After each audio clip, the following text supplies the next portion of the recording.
오늘 성경 말씀은 누가복음 5장 12절에서 26절 말씀입니다.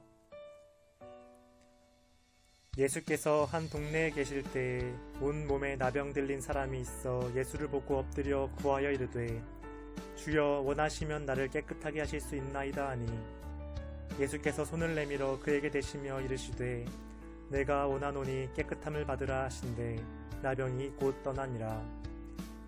예수께서 그를 경고하시되 아무에게도 이르지 말고 가서 제사장에게 내 몸을 보이고 또 내가 깨끗하게 됨으로 인하여 모세가 명한 대로 예물을 드려 그들에게 입증하라 하셨더니 예수의 소문이 더욱 퍼지매 수많은 무리가 말씀도 듣고 자기 병도 고침을 받고자 하여 모여오되 예수는 물러가사 한적한 곳에서 기도하시니라. 하루는 가르치실 때에 갈릴리 각 마을과 유대와 예루살렘에서 온 바리새인과 율법 교사들이 앉았는데 병을 고치는 주의 능력이 예수와 함께하더라. 한 중풍병자를 사람들이 침상에 메고 와서 예수 앞에 들여놓고자 하였으나 무리 때문에 메고 들어갈 길을 얻지 못한지라. 지붕에 올라가 기와를 벗기고 병자를 침상째 무리 가운데로 예수 앞에 달아내리니 예수께서 그들의 믿음을 보시고 이르시되 이 사람아 내 죄 사함을 받았느니라 하시니 서기관과 바리새인들이 생각하여 이르되 이 신성 모독하는 자가 누구냐 오직 하나님 외에 누가 능히 죄를 사하겠느냐. 예수께서 그 생각을 아시고 대답하여 이르시되 너희 마음에 무슨 생각을 하느냐 내 죄 사함을 받았느니라 하는 말과 일어나 걸어가라는 말이 어느 것이 쉽겠느냐. 그러나 인자가 땅에서 죄를 사하는 권세가 있는 줄을 너희로 알게 하리라 하시고 중풍병자에게 말씀하시되 내가 네게 이르노니 일어나 내 침상을 가지고 집으로 가라 하시매 그 사람이 그들 앞에서 곧 일어나 그 누웠던 것을 가지고 하나님께 영광을 돌리며 자기 집으로 돌아가니 모든 사람이 놀라 하나님께 영광을 돌리며 심히 두려워하여 이르되 오늘 우리가 놀라운 일을 보았다 하니라. 아멘. 샬롬. 1월 13일 수요일 새벽 영상으로 인사를 드립니다. 여러분 모두 건강들 하시죠? 우리가 이 땅을 살아가는 동안에 건강이 참 중요하다고 생각이 듭니다. 그래서 많은 사람들이 육체적인 건강을 잘 관리하고 또 그것을 유지하기 위해서 참 많이 애를 쓰는 것을 볼 수가 있습니다. 그런데 안타까운 것은 그렇게 육체적인 건강에 관심을 가지면서도 영적인 부분에서는 너무 무관심하지 않나 하는 생각을 종종 갖게 됩니다. 하지만 우리 예수님께서는 우리 인간의 영과 육에 모두 관심을 가지시고 그것을 회복시키시고 또 치유하기를 원하시는 그런 우리 예수님인 것을 우리가 말씀을 통하여 깨닫게 됩니다. 오늘 본문에는 두 가지 사건이 기록이 되어 있는데요. 하나는 나병 환자를 치유하시는 예수님의 모습과 또 중풍병자를 고치시는 예수님의 모습이 기록이 되어 있습니다. 이 두 가지 사건 속에서 예수님께서 우리에게 원하시는 것이 궁극적으로 무엇인가 하는 것을 함께 깨닫고 은혜를 나누기를 원합니다. 먼저 12절부터 16절까지 말씀에서 예수님께서 온 몸에 나병이 걸린 환자를 만나고 또 그를 고치시는 장면이 기록이 되어 있습니다. 이 환자는 예수님 앞에 나와 엎드려 이렇게 간구를 합니다. 12절 하반절에 예수를 보고 엎드려 구하여 이르되 주여 원하시면 나를 깨끗하게 하실 수 있나이다 하니 자신의 병고침에 대해서 예수님께 모든 것들을 맡기고 예수님이 원하신다면 제 병을 좀 고쳐달라 하는 그런 간구를 하고 있습니다. 예수님께서 이 환자의 간구를 외면하지 않으시고 13절에서 이렇게 말씀을 하십니다. 예수께서 손을 내밀어 그에게 대시며 이르시되 내가 원하노니 깨끗함을 받으라 하신대 나병이 곧 떠나니라.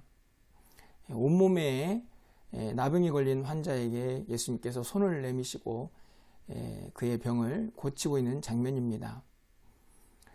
그 당시 이 사람들이 나병에 대해서 어떤 생각을 가지고 있었는가, 또 율법은 무엇이라고 말하고 있는가를 좀 살펴봐야 하는데요.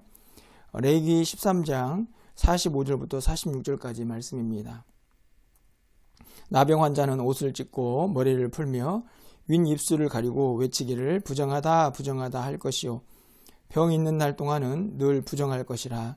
그가 부정한즉 혼자 살되 진영 밖에서 살지니라.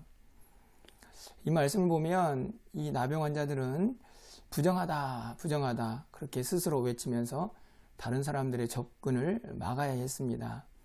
뿐만 아니라 그 병으로 인해서 진영이 또 부정해질까봐 진영 밖에서 혼자 살아야만 했다는 것이 율법에 기록이 되어 있죠. 그 당시에 나병은 이처럼 육체적인 질병도 참 고통스러운 병이었지만 다른 사람들로부터 또 공동체로부터 완전히 소외되고 격리되어야 하는 그런 무서운 병이었습니다. 그러니 얼마나 이 병을 고치고 싶었겠습니까? 예수님께서 그 나병 환자의 이 질병을 완전히 고쳐주는 장면이 오늘 본문에 기록이 되어 있는 것입니다. 계속해서 17절 이하에서는 중풍병자를 고치시는 예수님의 모습이 기록이 되어 있습니다. 말씀을 보면 이 중풍병자는 혼자 움직일 수도 없었던 것 같습니다.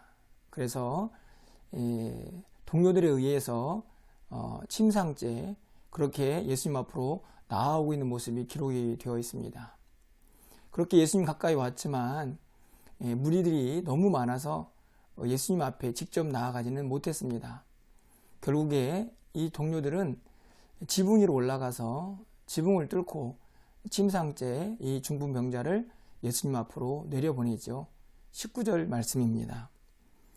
무리 때문에 메고 들어갈 길을 얻지 못한지라 지붕에 올라가 기와를 벗기고 병자를 침상째 무리 가운데로 예수 앞에 달아내리니.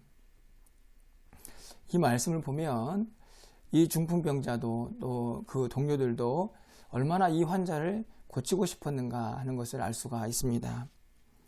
예수님께서 이 중풍병자와 또 그 동료들의 간절함을 보시고 24절 하반절에서 이렇게 말씀하시죠.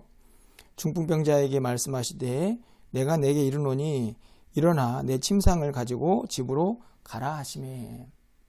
예수님께서 그 중풍병자의 또 질병도 고쳐주시고 있는 장면이 기록이 되어 있습니다. 오늘 이 본문에서 나병 환자 또 중풍병자 그들의 육체적인 질병을 고치고 있는 예수님의 모습 속에 단순하게 그들의 육체적인 그런 아픔과 고통뿐만이 아니고 그들이 가지고 있어야만 했던 공동체로부터의 격리와 또 소외감 그 모든 것까지도 치유하고 회복하시는 예수님의 모습을 발견할 수가 있습니다.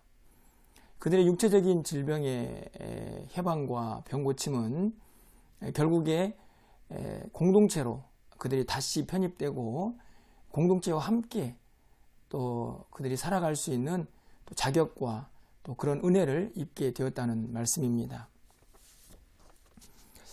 이 말씀을 보면서 우리 이 땅을 살고 있는 우리 모두에게 우리 예수님이 얼마나 필요한 분인가 하는 것을 다시 깨달아 보게 됩니다. 우리가 육체적으로 고통을 당할 때에도 예수님의 능력이 필요하고 또 많은 사람들 속에서 살고 있지만 그 대중 속에서 고독과 또 소외감을 느끼고 있을 때에도 우리 모두에게 예수님이 필요합니다. 그분께서는 우리의 육체적인 질병과 또 정신적인 모든 소외와 아픔들도 다 고치고 치유하시는 능력이 있기 때문이죠. 이 땅을 살고 있는 여러분의 육체적인 고통 또 정신적인 고통은 제가 다 알 수 없지만 오늘 이 말씀 속에서 다시 한번 예수님의 능력과 위로를 경험할 수 있기를 기도합니다. 예수님을 여러분 마음속에 모시고 그분과 늘 함께 동행하면서 우리의 이런저런 아픔과 고통들이 그분의 능력으로 인해서 다 치유되고 회복되는 역사를 여러분이 경험하시면서 살아갈 수 있기를 간절히 소망합니다. 예수님의 병고침에서 우리가 또 다른 특징을 하나 발견할 수가 있습니다. 그것은 바로 죄사함이죠. 이 죄사함은 다른 것이 아니고 우리 영적인 궁극적인 문제를 치유하는 것이다 라고 설명할 수가 있습니다. 예수님께서 중풍병자를 고치시는 장면에서 이 부분이 분명하게 드러나고 있습니다. 20절 말씀입니다. 예수께서 그들의 믿음을 보시고 이르시되 이 사람아 내 죄사함을 받았느니라 하시니라고 기록하고 있습니다. 예수님께서 중풍병자에게 죄사함을 받았다 이렇게 말씀을 하죠. 놀라운 선포입니다. 그래서 이것을 본 바리새인과 서기관들의 반응이 이렇습니다. 21절 말씀인데요. 서기관과 바리새인들이 생각하여 이르되 이 신성 모독하는 자가 누구냐? 오직 하나님 외에 누가 능히 죄를 사하겠느냐? 이 말씀을 보면 그 당시에 바리새인과 서기관들이 어떤 생각을 가지고 있었는가 하는 것을 알 수가 있습니다. 하나님 외에 제사함의 권세와 능력이 없다는 것이죠. 사실 이것은 진리입니다. 하나님 외에는 누구도 죄를 사할 수 있는 능력이 없는 것이죠. 그렇다면 예수님께서 왜 이 중풍병자에게 죄 사함을 언급하신 겁니까? 바로 예수님께서 하나님의 그 권세를 가지고 계시기 때문이죠. 예수님께서 이 땅에 오셔서 그 죄 사함의 권세를 능력을 행할 수 있는 분이었다는 것을 우리가 이 말씀을 통하여 깨달을 수가 있는 것입니다. 그래서 예수님께서 24절 상반절에서 이렇게 말씀합니다. 그러나 인자가 땅에서 죄를 사하는 권세가 있는 줄을 너희로 알게 하리라 하시고. 그렇습니다. 우리 예수님께서는 우리의 육체만을 회복시키는 분이 아니고 우리의 영적인 문제, 특별히 죄 사함의 문제까지도 해결하시며 그 권세와 능력을 가지고 계신 분이라는 사실을 분명하게 우리가 깨달을 수가 있는 것이죠. 이 결과를 보고 사람들이 어떻게 반응합니까? 26절 말씀을 가서 보시면 모든 사람이 놀라 하나님께 영광을 돌리며 심히 두려워하여 이르되 오늘 우리가 놀라운 일을 보았다 하니라. 그렇습니다. 죄사함의 권세는 인간이 행할 수 있는 능력이 아니기 때문에 이 광경을 보며 많은 사람들이 놀랐고 또 그래서 하나님께 영광을 돌리고 있는 것입니다.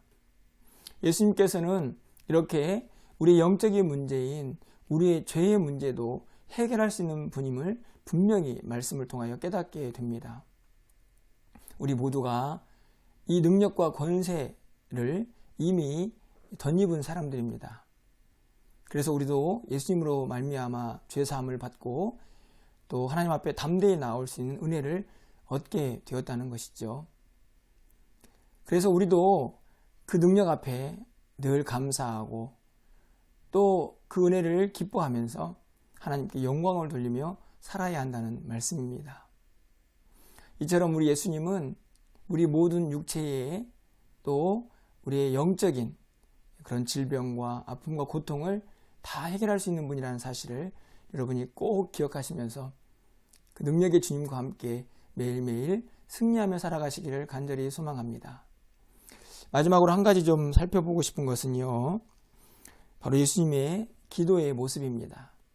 15절 말씀을 좀 가서 보시면 예수의 소문이 더욱 퍼짐에 수많은 무리가 말씀도 듣고 자기의 병도 고침을 받고자 하여 모여오되.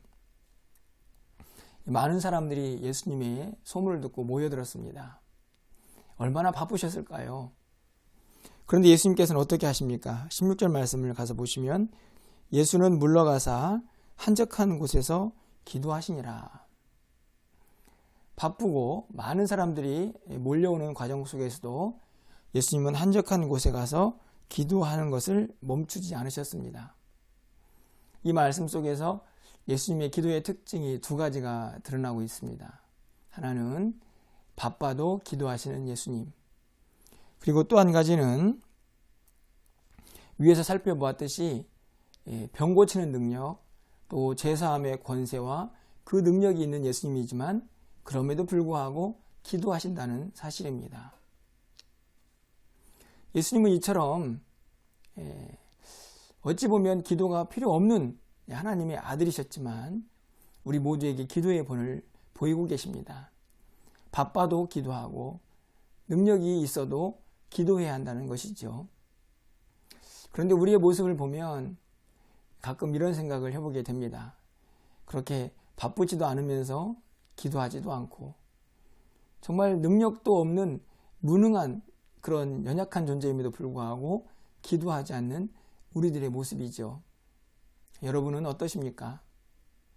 오늘 예수님의 이 기도, 병 고치고 또 죄사함의 능력과 권세가 있는 우리 예수님도 이렇게 한적한 곳에 가서 기도하시면서 그 능력으로 예수님의 사역들을 감당하고 있는 것을 발견할 수가 있습니다. 바라기는 우리 모두도 이 기도의 끈을 결코 놓지 않는 우리 삶이 되기를 간절히 소망합니다. 예수님처럼 우리도 기도하면서 우리에게 맡겨진 사명의 길을 하나님 주신 능력으로 잘 감당하면서 하나님의 은혜 가운데에 하루하루 살아갈 수 있는 저와 여러분이 되시기를 주님의 이름으로 간절히 축원합니다.